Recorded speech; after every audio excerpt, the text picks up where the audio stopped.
Hello friends, this is Miriam from Feilong Machine.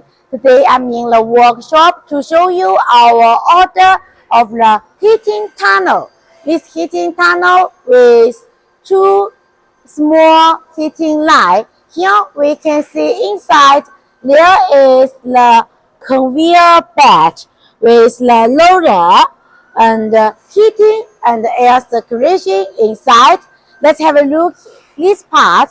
It can be moving easy and the mode you can from this side to another side very easy. For this heating tunnel, you can do the pouring another side, then curling inside and demolding in the end. Here is the motor, here with the fan for air circulation. Then the heating temperature will be more uniform.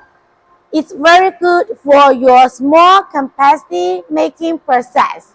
If you are interested in our heating tunnel, feel free to contact with us. Thank you.